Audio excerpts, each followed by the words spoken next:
Kuwento lang ako about kahapon. Nung siyempre nagtaka lang ako kasi first time akong sinigawan ng madam ko talaga kahapon habang naglilinis ako sa room niya. Pagbaba niya galing sa taas, parang nag-check ata siya kasi may pinalinis siya sa akin nakaraang araw. Yung bintana, gusto niya linisin ko lahat, yung buong bintana talaga. Nilinis ko naman kasi puro tae ng manok. Basta ayun, ibon.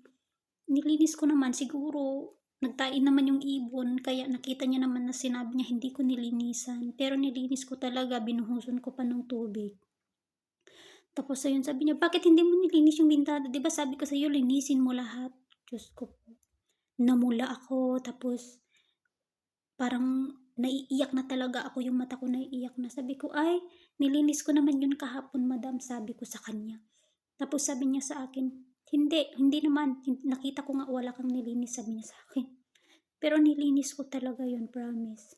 Tapos ayun, so, syempre, iniisip ko na mag-isa lang ako dito sa bahay nila, nakatulong. Sa dami pa naman nila na member dito sa bahay. Siguro kung mabagal lang ako kumilos, hindi ko matatapos buong araw tong trabaho dito sa loob ng bahay nila. Akalain mo naman ilang kwarto ang nililinis ko araw-araw. 6 room. Tapos, isang sala. Minsan ko lang nilinis yung sala dito sa second floor, pero nililinis ko lagi yung first floor. Tapos 2 guest room. Kalain mo, tapos sa umaga naglilinis ako ng toilet. Ilang toilet yun? 6 toilet yung nililinis ko araw-araw. Tapos 6 na room. Ikaw kaya mo yun? Hindi. Kapag mag-isa ka lang, tapos doon sa kusina, sobrang kalat nila magluto. Grabe, kaya parang iniisip ko habang palapit ng palapit yung uwi ko, tapos parang ang bilis na ng kilos ko sa paglilinis, parang nagtataka yung madam ko, parang ayaw niya akong matapos sa trabaho, parang gusto niya igugol ko yung katawan ko sa pagtatrabaho dito sa bahay nila, kaya naiinis talaga ako.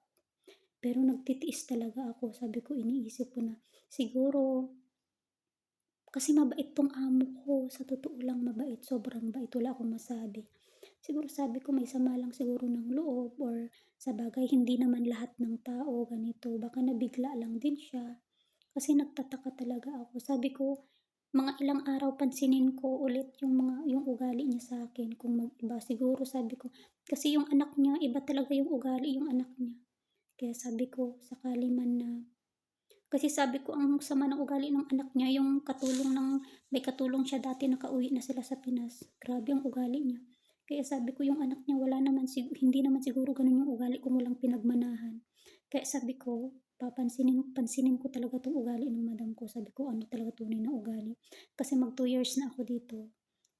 Mabait talaga siya. Pero pansin ko mabait talaga ng madam ko. Pero malalaman lang din yan pagpatapos na ako sa kontrata.